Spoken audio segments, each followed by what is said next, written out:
Il y a deux vies. Une vie que l'on pourrait appeler une vie ordinaire, dans laquelle on poursuit ses désirs, ses plaisirs.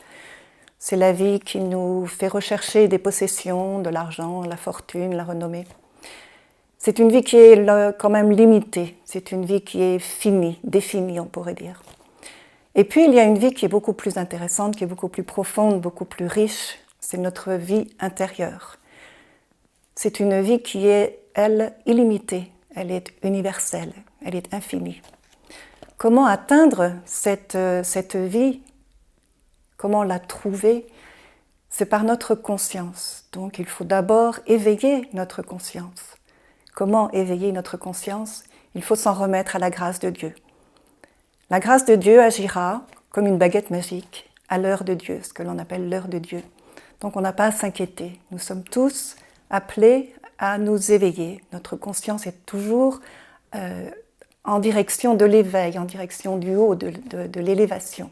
Une fois que la grâce nous a touchés, que notre conscience est éveillée, c'est notre aspiration qui va mener le jeu.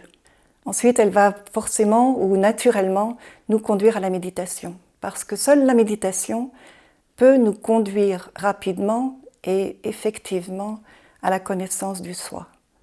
Pourquoi? Tout simplement parce qu'elle nous aide à remplacer le bruit de notre mental par le silence de notre cœur. Et c'est dans le silence de notre cœur que nous allons découvrir et développer notre conscience.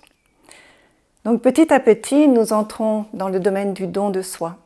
Par rapport à l'acte de charité, qu'est-ce que le don de soi? C'est très différent. Dans un acte de charité, on donne une petite partie de soi. C'est limité. Et très souvent, on regarde autour de soi pour voir si on a été remarqué. Alors que dans le don de soi spirituel, disons, j'appellerais ça comme ça, il n'y a pas de limite. On donne inconditionnellement, on donne tout de soi et on le donne absolument de tout son cœur, de toute son âme. Dans le don de soi, dans la bonne attitude du don de soi spirituel, on se met à la disposition du divin et si le divin le veut, à l'heure qu'il veut, il nous chargera de donner, de rendre un service ou de donner quelque chose à l'être qui en aura besoin et à l'être qui sera choisi.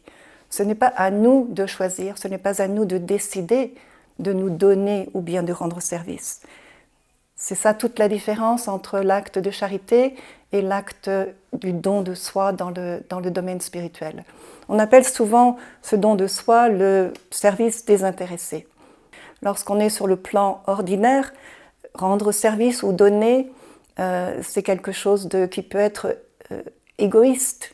Mais sur le point de vue spirituel, c'est vraiment exactement l'inverse. C'est quelque chose de non seulement altruiste, mais c'est quelque chose qui permet de s'identifier à l'autre. Donc il n'est plus question d'être séparé de l'autre. On n'est pas une personne et l'autre est une autre personne. On essaye vraiment de devenir un. L'intérêt de cette démarche, c'est vraiment de réaliser toute l'ampleur, toute la grandeur, toute la richesse de ce que nous possédons. Parce qu'en donnant de cette manière-là, de manière fervente, de manière désintéressée, de manière la plus divine possible, divine ça veut dire la plus élevée, la plus riche, on se rend compte que toutes nos qualités sont infinies.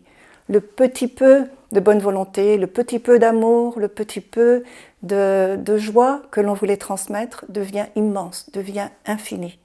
Et c'est là que c'est intéressant parce que cela nous fait vraiment constater et développer de plus en plus cette réalité infinie qui est à l'intérieur de nous.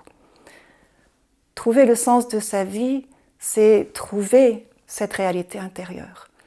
Et lorsqu'on commence à donner ou à rendre service, si on le fait de cette manière, c'est-à-dire du point de vue du cœur, du point de vue de la profondeur intérieure, en partant de notre silence intérieur, c'est-à-dire en se laissant guider, on se laisse forcément guider dans la bonne direction, dans la direction de l'altruisme, dans la direction du devenir. En conclusion, pour découvrir le sens de sa vie, il y a une chose que l'on peut faire, c'est s'offrir, se donner se donner avec ferveur, se donner d'abord avec du fond du cœur et se donner entièrement. Je voudrais terminer en vous lisant 2 aphorismes que j'ai choisis de Sri Chinmoy.